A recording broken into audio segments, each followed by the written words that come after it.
Hi there. Today I talk about a provocative subject, a controversial subject, and the subject is money. And the reason why I say it's a provocative subject is because whenever the topic comes out, whether money and politics are the two topics that actually causes strong reactions in people. A lot of people, especially in the spiritual circles, they tend to avoid this subject, as do I. It's a subject I avoid because of the strong reaction that we can get from people, especially in this arena of spirituality, healing, and so it ends up being the elephant in the room that people avoid talking about. Unfortunately, people in this arena are also, in many cases, the ones who struggle to make money. And they shouldn't be struggling because we need more of you in the world. We don't want people who are working in the healing spirituality field to struggle because the world actually needs more of you.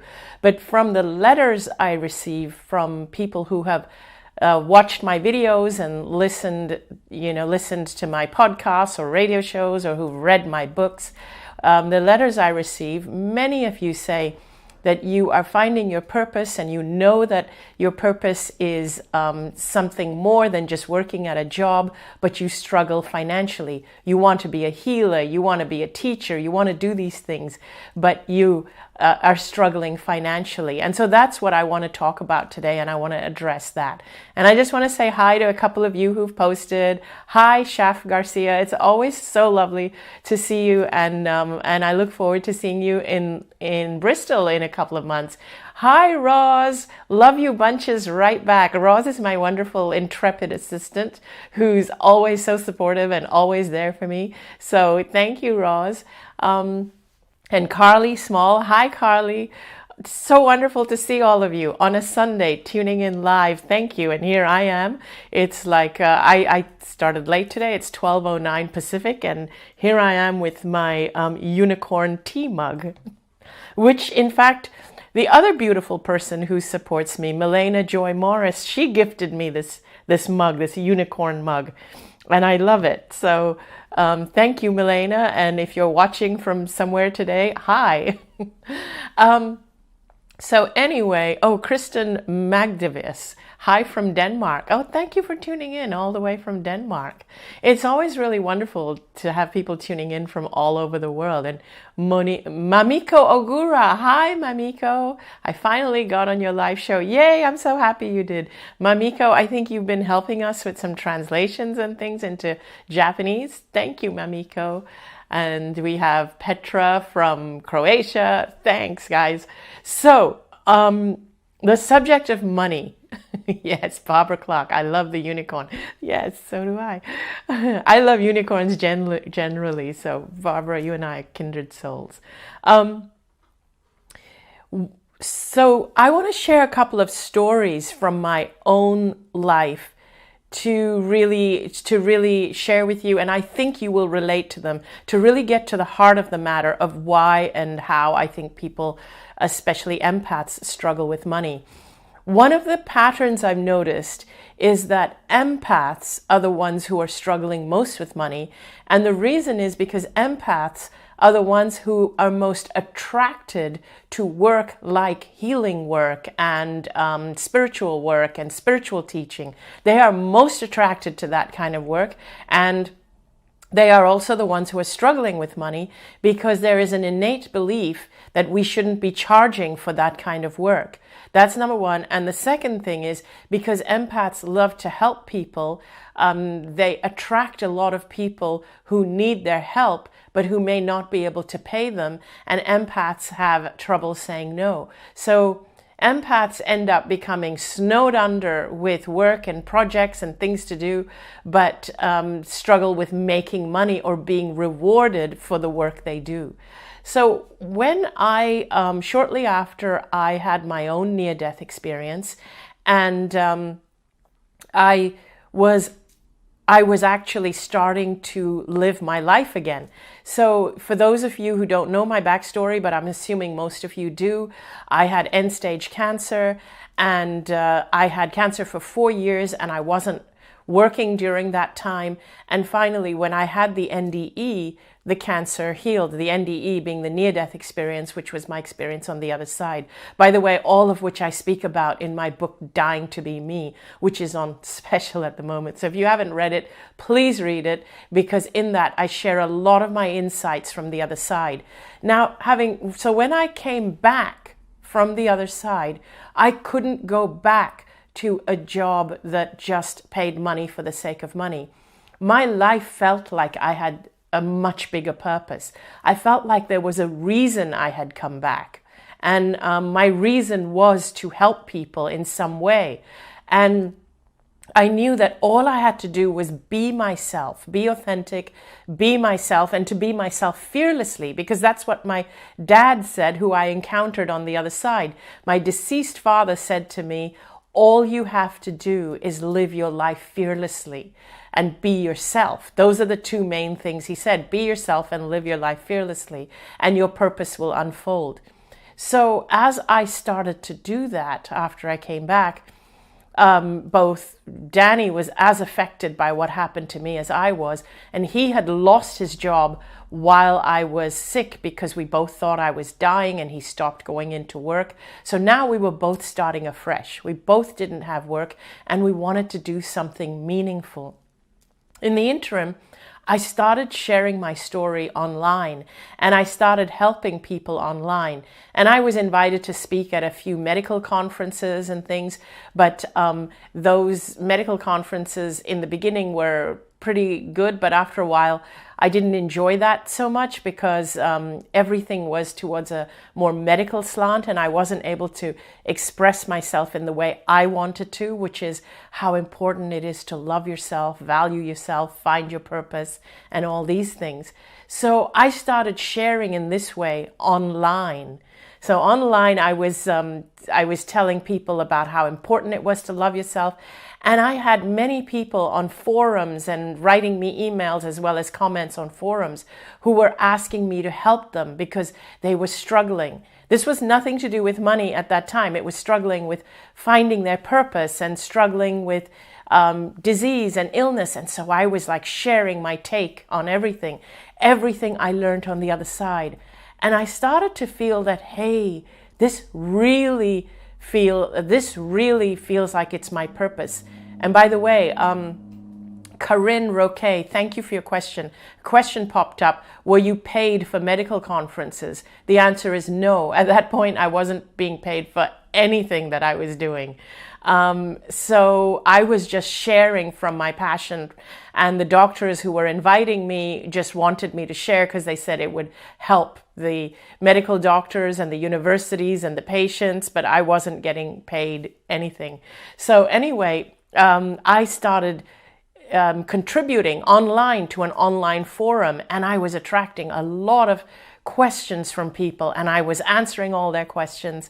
And then one day I had this idea that maybe this is what I'm meant to do. And as I was communicating with people online, we were Skyping each other, and we were talking about things of how to increase our energy. You know, I talk about this if you look at my Facebook Lives, the kind of things I talk about, how to increase our energy, and how if we increase our energy, we can feel more well, and it decreases our illness and all this kind of thing. So one day I had this idea that I actually want to do an event where people come and we can do it in person with each other.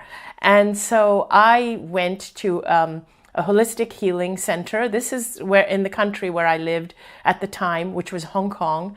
I went and asked the people there if I could rent a room, like a little venue. And so I rented a room for a date a few months down the line, which would easily seat maybe 20 people, 25 people. And then I asked them if they would help me to send out an email to their email list, which they happily agreed to do. So I created an email telling people about my backstory and what I wanted to do during a one-day workshop. And so this was my first attempt at trying to do something like this.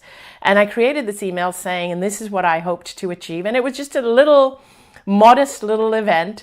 And the venue cost me money and I had to pay them in advance. And so, of course, I had to sell tickets for this event or sell seats. So I was feeling really good. I thought, oh, maybe this is my purpose, because everybody on the forum is so happy. Everybody wants to talk to me. Everybody wants to Skype with me. They seem to be being helped. As this email, the venue sent out all these emails to everyone on their mailing list, I received an email from one lady. I won't, of course, say who it is. She believed she was a well-wisher, but her email to me felt very scathing. In this email, she said to me that you are someone who received a gift from God. You shouldn't be charging for it. You are exploiting people because you will attract people with cancer, and they will be desperate and they will come to you because they have cancer and they want healing. Now, it was really like, as an empath, these words really reverberated inside my head. It was like a knife cutting through me. And I felt, oh my God, that is the furthest thing from my mind. Exploiting people is like the furthest thing I ever want to do. All I was trying to do was sustain myself while trying to share what I learned from the other side, which I believed was helping people. And all I was trying to do was sustain myself, because I knew that both Danny and I, we were now trying to start our lives afresh, and we had to try and also figure out how we were going to live and pay our rent and so on. So on the one hand, I knew I had to trust and know that everything is going to work out, that I'm going to be looked after. On the other hand, we knew that everything we had saved was dwindling because we had no income, and we didn't want to go back to the corporate world because it just didn't feel like I had come back just to go and work again in a corporate job just to pay my bills. It just didn't feel right. So I was kind of feeling like I was backed into this corner. What do I do? When I do the work I love and get paid for it, I'm being made to feel that I'm exploiting people. But when I do the work I don't love, which is okay to be paid for, I feel that's not my purpose. Now, I want to hear from you in the comments, and I may not read them now, but I want to hear from you in the comments how many of you relate to exactly what I am saying right now.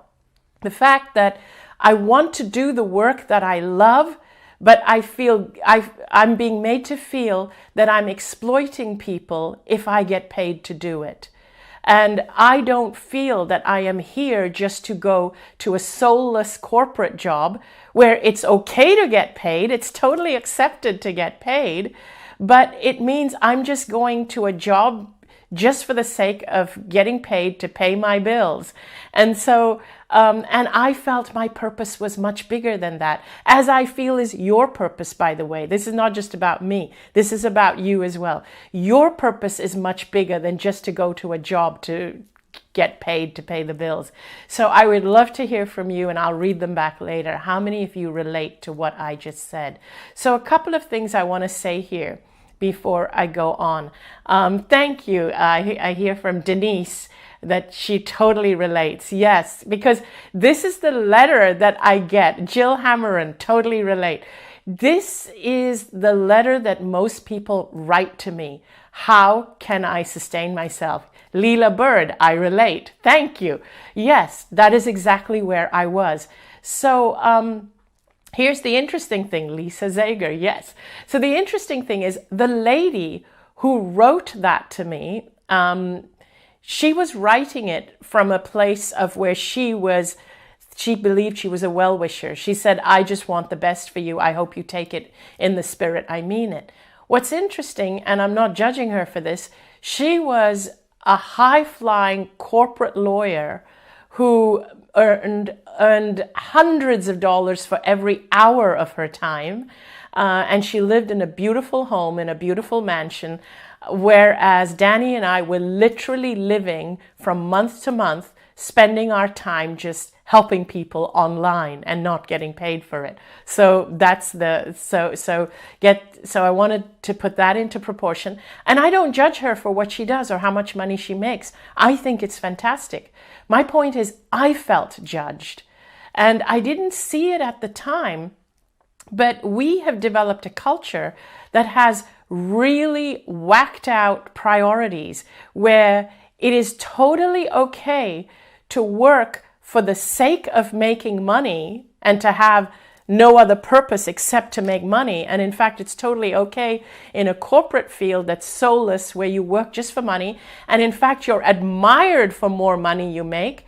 But yet, when you're in a field where you are helping people, where you are teaching people, and that includes even our teachers at schools, by the way, they don't get paid enough. But anyway, where you are helping people, teaching people, healing people, and it's frowned upon when you're supported financially so that you can keep doing what you're doing.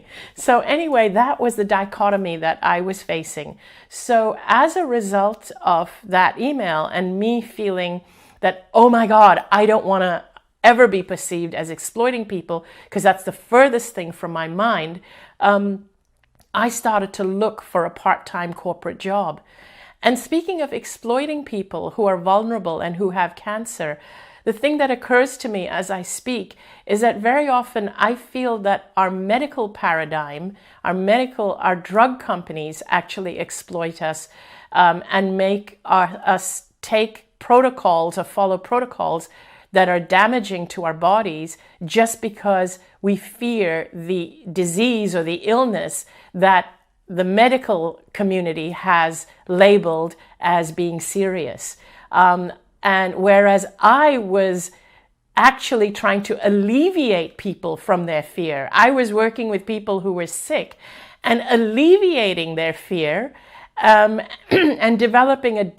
helping them to develop a different relationship with their body, while being responsible enough not to take them away from whatever their medical doctors were saying.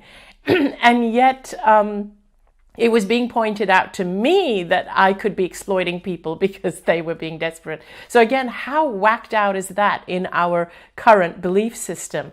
But I bought into what this lady wrote to me, and I actually stopped. I went to the healing center where I had rented the room, and I canceled the venue. So I canceled the venue, and I canceled the event, and I went back to just helping people online for free, but I took on a part-time corporate job to help sustain ourselves. But here's what ended up happening. Because I was working part-time, every time that I was not doing what I loved, which was helping the people online and having the Skype sessions and talking about what I learned on the other side and helping people who are going through illness, every time I was not doing that, which was in itself a big job, I was there doing the corporate job, earning money. And Danny was also starting up a new business at that time. So we were both trying to focus on trying to also stay afloat and feed ourselves. And so whenever I wasn't able to help all the people that I was helping, I would feel guilty. And because I was doing it for free, I was attracting boatloads of people from all over the world.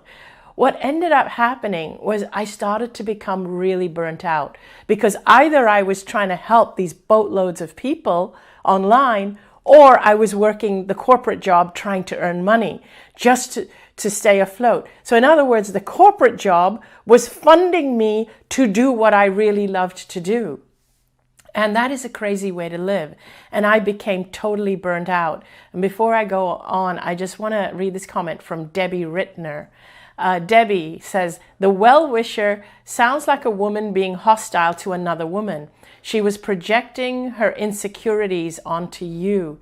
Yes, that's a really good point. And I think also she was projecting some of her outdated, religious/spiritual beliefs. So she was projecting some of those onto me, believing that money needs to stay, that money is not spiritual. And that's one of the things I want to get onto in a moment, because what I want to say here is that what ended up happening is I started to get burnt out, completely burnt out, because I was either helping people for free or working at a corporate job to be able to earn money to stay afloat. And interestingly, even though we can judge her for having that view, there are a lot of people outside who feel that way. And I mean really a lot, because I still get the odd comment every now and then from people who say that I shouldn't be making money from what I do. And so I want to reiterate here that I'm not the only one who gets these comments, because I get letters from so many of you who want to follow your purpose, who want to do spiritual work, but you struggle making money. And this is because the paradigm, the whacked out belief system we have, is that it's okay to make money purely for the sake of money itself, but it's not okay to make money when you are doing something spiritual, which is really whacked out, because it then forces you to do things that are purely for the sake of money itself. And where I want to go with this is I want to show you that you can actually take your focus off of money, completely take your focus off of money, and follow your heart and follow your spiritual beliefs, and allow the money to come into you and be a channel for money to come into you, and continue to help people and have enough for yourself. And that's what I want to talk to you about next, how to do that. And the way that, and the thing is, for empaths, it's a double-edged sword. We are the ones most geared up to do it this way, because we are the ones who want to help everybody on the planet. We want to help the starving and the poor and those who can't afford it, afford food or afford healing, and we want to help them for free. But in order to help them for free, we need to open ourselves up to let money come to us. Empaths need it more than anyone else, because empaths they gravitate towards work that comes from the heart. It's a given that they are going to give of themselves. They cannot survive in this world unless they are helping people. That is the thing about empaths. For an empath, helping people is like breathing oxygen. So empaths, more than anyone, need to be okay with earning money. They really need to be okay with earning money. They really need to know that if somebody criticizes them for earning money, it's not your issue. You really need to know that if you are an empath, because your purpose on this world is to be a channel for energy, for money, things like that to flow through you, because that is how we can change the world and how we can change the balance of, because right now there is a disparity in the world. There is a lot of poverty and there is a lot of wealth. There are people who are starving and there is a lot of wealth. And the people who are holding on to the wealth, they're holding on to it because it comes from a place of fear. Greed is driven by fear of there not being enough to go around. Whereas an empath can't seem to hold on to their money because they want to help everybody. So if money was allowed to flow to empaths more than those who live in the world of fear that there's not enough to go around, then we would have a more balanced world. So I want to tell you how it changed for me. And I'm getting some really great comments, and I'm going to go back and read them. And there's one here from Rosa that says, I totally agree, Anita. Everyone should be paid for sharing their gifts. Absolutely. So with me, what happened is I was invited while I was struggling. I was burnt out, struggling. I was invited to a dinner event where there was a motivational speaker. His name is Lenny Ravitch, and this is in Hong Kong. I was invited to a dinner event, and it was a wonderful event, but the host of the event said to me that I have told the speaker about your near-death experience and what you experienced on the other side, and he would like to know more. So at dinner, would you be okay to sit next to him and chat with him about it? I said, yeah, of course, I would love to. So at the dinner, I started sharing with Lenny everything that happened in my NDE and how my dad on the other side said to me, go back and live your life fearlessly. And I came back and the cancer healed. And so he said to me, so have you? And I said, have you what? And he said, have you been living your life fearlessly? And I said, mostly. And he said, what do you mean mostly? Either you have or you haven't.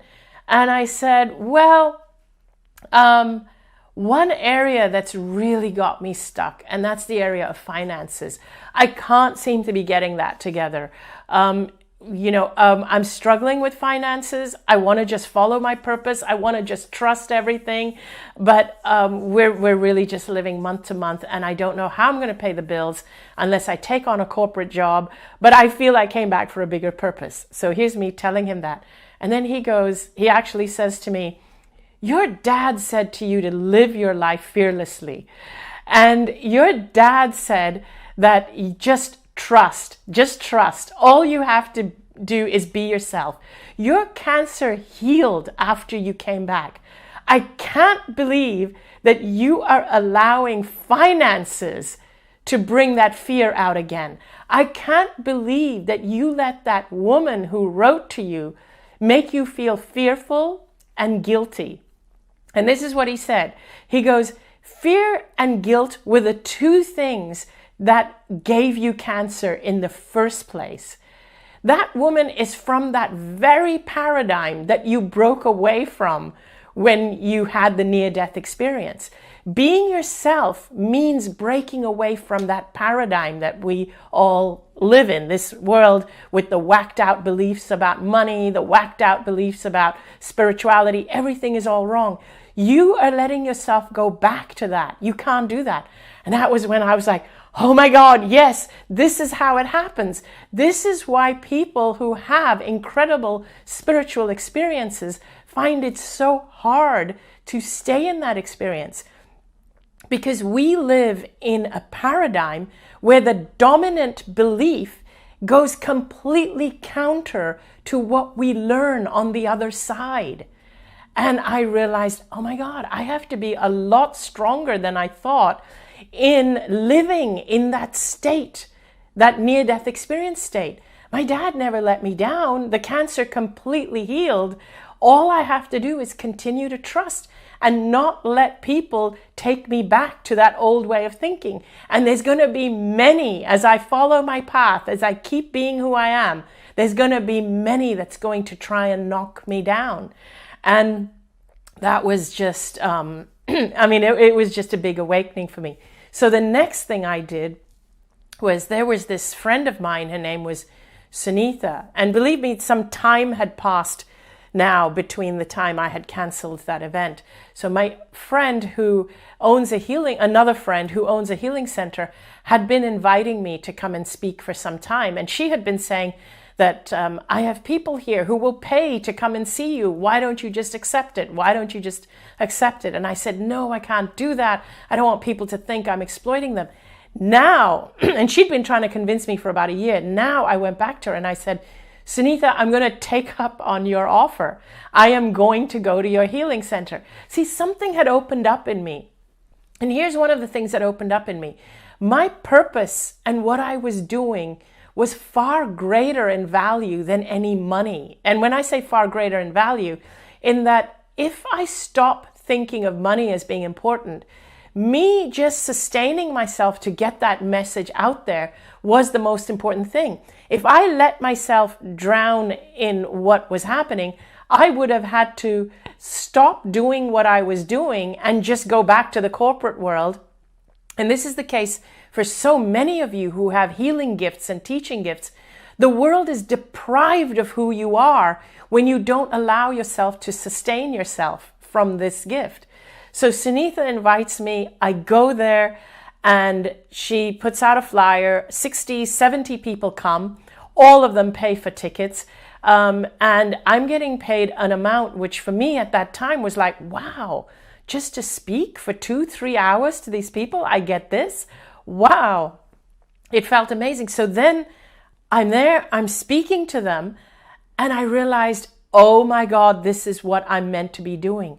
So bear in mind, because I'd canceled the previous event, this was the first official live event I was doing with an audience. And I was like, oh, this is it. This really is what I'm meant to be doing.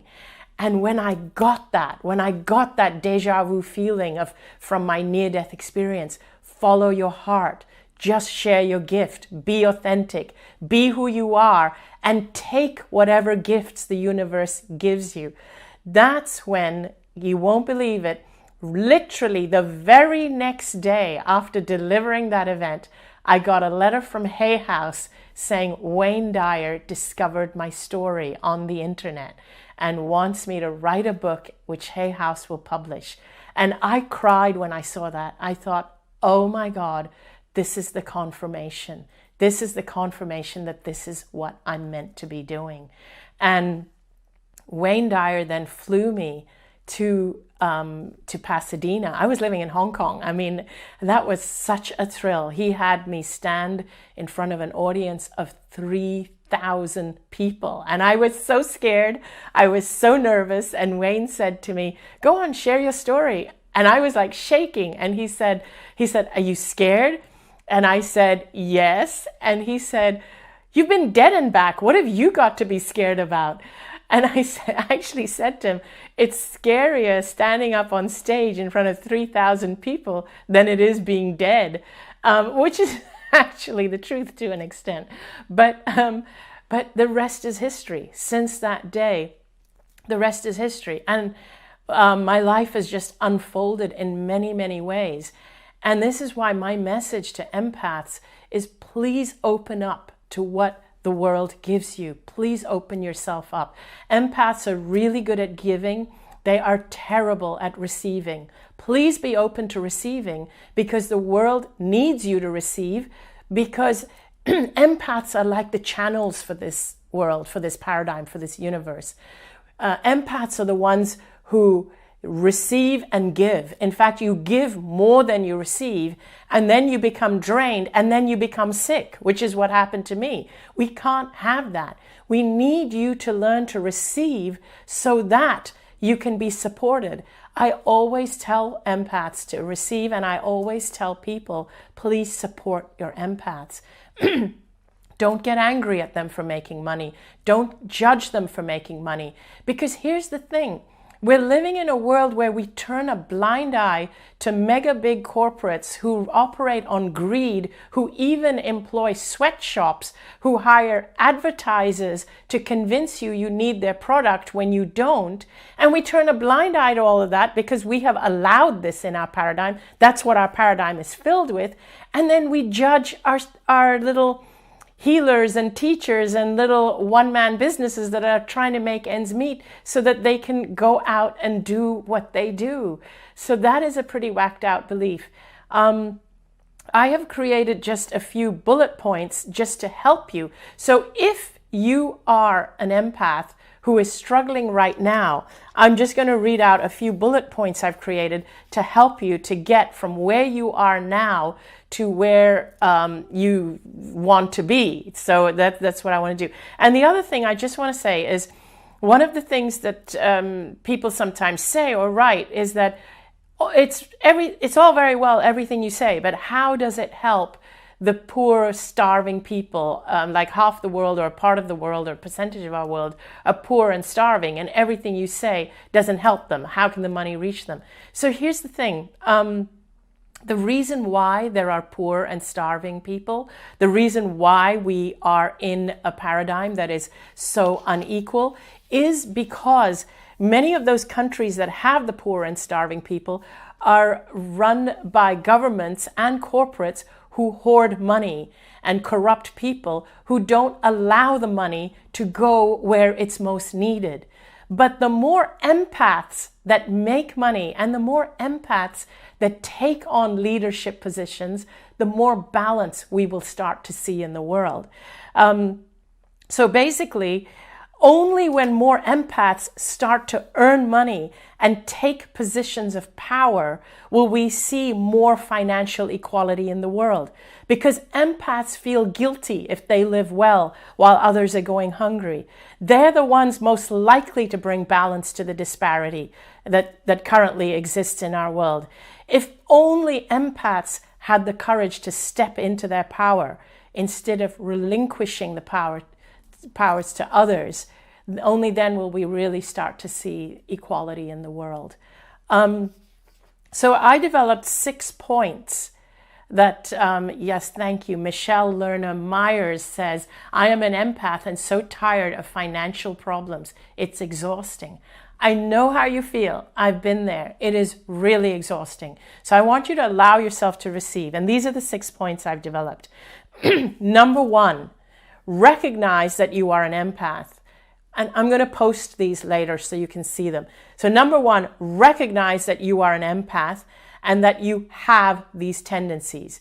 You have the tendencies to give more than you receive, particularly more of your energy than you receive. So you have the tendency to go into negative energy. In other words, you give more without charging your batteries, without taking care of yourself. So number 1 is to recognize that tendency. Number 2 is to work on finding your purpose. So I want you to ask yourself, am I a healer? Am I a teacher? What makes me feel alive? What energizes me? So I want you to start honing in on your purpose, and your purpose is really about being who you are. So even you can ask yourself, who am I? What makes me feel energized? What do I find myself doing for free without even thinking about it? So these are the questions I want you to ask yourself. And start to discover what it is that you love to do with your time. Then the third thing is I want you to start telling yourself that that you are deserving and worthy of being supported. I want you to start even visualizing yourself being supported and love yourself enough to keep your energy recharged. You really need, so this is the third thing.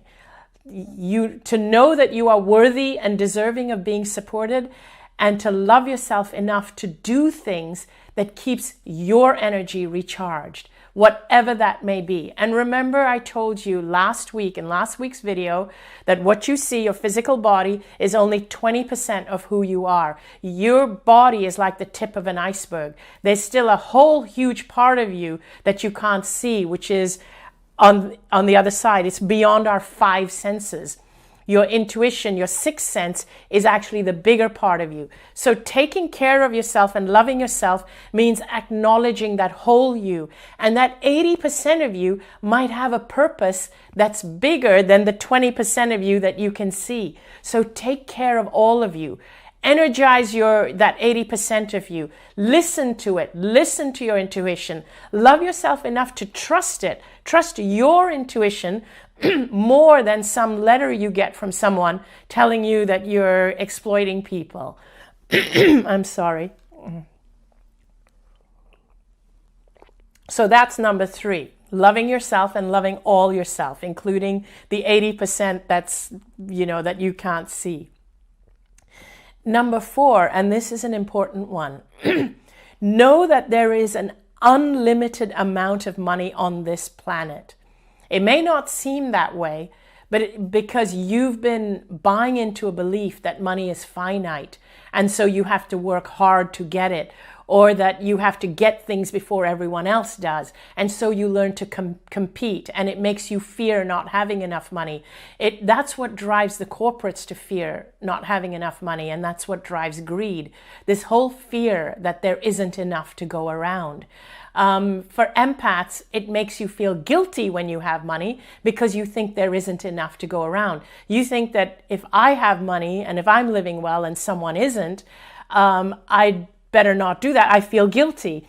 And so you tend not to live well, thinking that because it's a finite amount of money, someone else will be living well.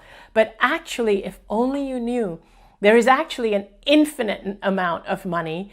And I am not a finance person. I'm not versed in money and finance. So even if somebody who is versed in money and finance and says to me, no, it is finance, it is finite, there are checks and balance in place, you can't say there's an infinite amount of money. Well, let me tell you this for the sake of the listener. Even if it's a finite amount of money, It's a hell of a lot more than any number that you can come up in your head. It's a hell of a lot more than any glass ceiling that you can reach, no matter how much money you earn. And I would rather you earn the money, because I know you're going to help people once you realize that there is an infinite amount of money. When you know how to allow the money to flow through you, and you know it's an infinite amount of money, when you know it's infinite, you don't hold on to it. It's very easy for you to help people. And when you know it's infinite, you don't feel guilty for having it. You don't feel you having it deprives someone else from having it. So thinking this way is actually very helpful. And anyway, even if it's not infinite, but believe me, it is, because money flows just like energy does. And it does get printed, because why do you think inflation happens? Because there is so much, because more and more money just keeps coming into circulation. So anyway, I digress. But going back to point number 4, knowing that there is an unlimited amount of money on this planet, so it actually helps you. So I want you to know that, and I want you to know that discard beliefs like money doesn't grow on trees, or if I make money, I'm exploiting people. You need to discard those beliefs. Especially as an empath, you need to know that you helping people is a given. You're going to help people anyway. By the way, I believe that Bill Gates is an empath, because he actually creates so many charities where he donates money to, and he seems to get a lot of pleasure from doing that. I believe that a lot of people that make a lot of money are empaths, and they're pretty quiet about where their money goes. So number 5, think of yourself as a channel for money to flow through. Think about what you would spend it on and how you would help yourself as well as other people if money were flowing through you. And remember to take care of yourself so that you can keep being a channel that takes care of other people. So that's number 5, and that's really important. And number 6, the final one, is actually the trickiest part. And the trickiest part is that once you are thinking this way, once you can think that money is infinite, it's not a finite amount. Just because those corporates have it doesn't mean I won't get it. And once you are thinking, you realize you're a channel for money. Once you find your purpose, number 6 is stop thinking about money. That's the trickiest part. Stop thinking about money. Focus on your purpose. Focus on your purpose. And this is really important. So make your purpose the priority of your life. And then when the money comes in, just be grateful. This money is coming in to support you in your purpose. This money is just flowing in, and it's flowing in to help you pay your bills so that you can keep following your purpose. As your purpose grows, more money will come in. But don't focus on making money. Focus on your purpose. And when I say focus on your purpose, it means allow your purpose to grow as big as it needs to. When you focus on money, fear sets in. It's like, oh, I won't have enough money to do this next thing. Oh, I better not focus on this thing. I better curb my ideas. I better make my ideas smaller because it's going to require more money. What you end up doing is you end up making yourself smaller. So once you truly get, I have a bigger purpose. I am a channel for money. I know I'm going to help people. Now, once you get all that, and I am going to allow the money to come in. I don't feel I exploit people. I'm good with money coming in because I'm going to help people. It's going to help change the balance in the world. Once you get that, stop thinking about the money. And the more you just focus on the purpose, and I'm sorry if I'm repeating it. It's because I'm excited about it and because I feel there's so much in there that I want you to unpack and I want you to get it. That once you focus on the purpose and allow your purpose to grow, your money will grow to support you in supporting that purpose. The more you allow yourself to be that channel for money, and just focus on growing the purpose, the more the money will just come. And believe me, it works, because that's what's been happening in my life. Since Wayne discovered my story, I have just been focusing on getting my message out there, on hoping that we can change some of the paradigms in this world, some of the whacked out beliefs that run counter to you living productive, happy, healthy lives. And I have been helped so much. It is unbelievable. And I could not do it if I believed that all I was this physical body. It's only happening because I know there is so much more to me. There is so much more, and this body is just the iceberg. But it really is important for you to know there is so much more, allow yourself to be the channel, and also to just focus on your purpose and not the money. Everything I create today is because of the focus on what it is I want to get out there, what it is I want to share. Whether it is these Facebook Lives, which I love doing it because it feels so it feels so present. It feels like I'm right here presenting to you, and I love that. Or whether it's online events, or whether it's my retreats where I take you on the journey and we get to feel this tangible energy together, and I take you on this journey to get in touch with that 80% of you. All of it is with this purpose. And I've stopped worrying about the money, because I know that even if people pay me to come to these events, that money is just going back to creating more and more. And, it helps me to create more free stuff as well. So, because for me, it doesn't really matter where the money comes from, or what I'm doing for free, or what I'm doing that's paid. It doesn't make a difference, because the purpose is what becomes the bigger thing for you. That's where I'm hoping that you will start to reach or touch on that place in your life. And if any of you, from those of you that relate to what I'm saying, those of you that that relate and that understand what I'm saying, that have found your purpose, or those of you that relate to any point of what I was saying, I would love to hear from you. I'd love to read your comments. After I finish this video, I'm going to go back and read the comments. And I want to just really quickly acknowledge a few of you who are here now and to let you know that if you want to know more about me, more about my events, more about anything, my website is anitamoorjani.com. And everything is on there. And so let me real quickly just read a couple of comments. Nafi Kal, she's doing this for free. Her videos on FB and YouTube are free. There is much on her website. I am assuming you're responding to somebody that's commented earlier. So I will go back and read that comment amongst many others. And I'm actually really looking forward to it. And keep commenting even after this video is ended, because I promise you I do go back and read the comments. And your comments help me to also determine upcoming topics for live videos. And I have a comment from Jenny Hernandez. How is it that you always seem to pinpoint and discuss all of what I know is currently holding me back? So thankful for you.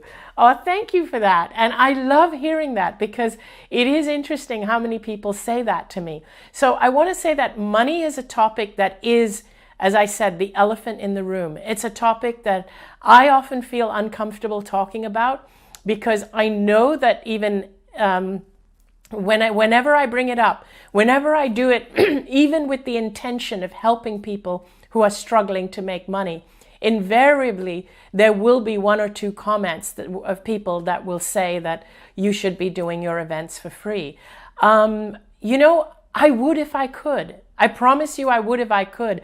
Unfortunately, venues charge money. People who help me charge money. Unfortunately, I don't like taking from people for free. And this is why I can't do events for free, because I need people to support me.